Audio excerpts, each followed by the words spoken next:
Nadia ma'am, আপনার সাথে একটু কথা বলি। হ্যাঁ জি বলেন। কেমন আছেন? ভালো।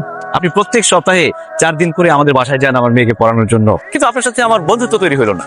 আচ্ছা, আমি কি আপনার বন্ধু হতে পারি? আপনি আমার স্টুডেন্টের বাবা, আমি কেন আপনার বন্ধু হব? মানে আমরা কি ফেসবুকে অ্যাড হতে পারি? হঠাৎ আপনি আমার ফেসবুক ফ্রেন্ড কেন হতে যাচ্ছেন বলেন তো? মানে আপনি আমার মেয়ের টিচার, আমার মেয়ে ঠিকমতো পড়াশোনা করছে কিনা, ঠিকমতো স্কুলে আসছে কিনা, ঠিকমতো স্কুল থেকে গেল কিনা, এগুলো খোঁজ খবর নেওয়ার জন্য ফ্রেন্ড হওয়া খুব জরুরি। ও আচ্ছা আচ্ছা আচ্ছা, আপনি আমাকে পাঠান। আমার ফেসবুক আইডির নাম হচ্ছে নাদিয়া ইসলাম। আপনি রিকোয়েস্ট পাঠালে আমি অ্যাড করে দিচ্ছি।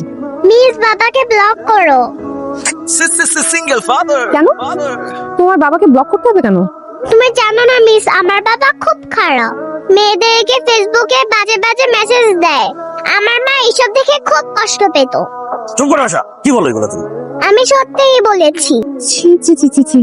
জাহিদ সাহেব, আপনাকে তো আমি ভালো মনে করেছিলাম, আপনি এত খারাপ। ছি ছি ছি। আসো ক্লাসে আসো। স্যার, এই ফাইলটা আপনার একটা সিগনেচার লাগে। আরে রাখো তোমার সিগনেচার। ডায়না, তুমি তো আগে থেকে অনেক বেশি সুন্দর হয়ে গেছো। কি প্রেমে টেমে পড়েছো নাকি?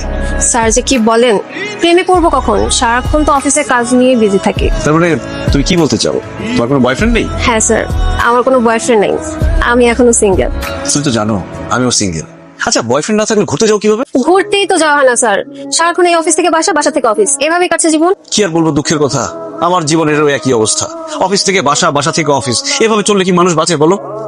লাইফটা একদম বোরিং হয়ে গেছে। এই চলো না, আমরা কোথা থেকে ঘুরে আসি, সমুদ্রে গেলে ভালো হয়। কক্সবাজার থেকে ঘুরে এলাম, সমুদ্র সৈকত থেকে ঘুরে আসলে মনটা রিফ্রেশ হয়ে যাবে।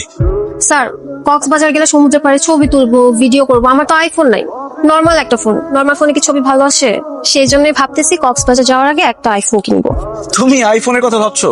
শুধু একবার আমার সাথে কক্সবাজার চলো, আইফোন আমি তোমাকে দিব। কি বলছেন স্যার, আপনি আমাকে আইফোন গিফট করবেন? তাহলে তো আমার কক্সবাজার যেতে কোনো প্রবলেম নেই। আপনি সব প্ল্যান করেন, আমি আছি। ঠিক আছে, তাহলে এয়ার টিকেটটা বুক করে ফেলি। আর তুমি দেখো তো কোন রিসোর্টটা ভালো হয়। তোমার এত বড় সাহস, তুমি এই মেয়ের সাথে কক্সবাজার যাবে? আমি থাকতে তোমার এই আশা পূরণ হবে না। আচ্ছা আচ্ছা, তুমি আসলে যা ভাবছো ব্যাপারটা তা না, আমরা তো অফিসের কাজে কক্সবাজার যাবো। ঠিক আছে, তাহলে আমি তোমার এমডি এর কাছে যাই, গিয়ে বলি তুমি এই মেয়ের সাথে কক্সবাজারে যাচ্ছ। এরপর উনি আমাকে বুঝিয়ে বলবে যে তোমরা কক্সবাজারে কেন যাচ্ছ। না না আশা, প্লিজ তুমি এমডি স্যারকে কিছু বলো না। এমডি স্যার যদি জানতে পারে তোমার বাবার সাথে আমি কক্সবাজার যাবো, তাহলে আমার চাকরিটা চলে যাবে। প্লিজ বলো না। ঠিক আছে, তাহলে কানে ধরো। তুমি কিন্তু বেশি বাড়াবাড়ি করছো। তুমি চুপ করো বাবা, কানে ধরো, নয়তো আমি এমডি স্যারের কাছে যাব। না না, আমি কানে ধরছি, কানে ধরছি। এই যে দেখো, আমি কানে ধরছি। শোনো, আমি তোমাকে কথা দিতেছি, তোমার বাবার সাথে আমি কাজ ছাড়া কোনো কথা বলবো না। আর তোমার বাবার সাথে কোথাও ঘুরতে যাওয়ার কথা, ঘুরে বাবা আমি স্বপ্নেও ভাববো না। ভেরি গুড, যাও এখান থেকে। হ্যাঁ যাচ্ছি। স্যার, ফাইলটা সিগনেচার করে রাখলাম, পরে সঙ্গে যাবো।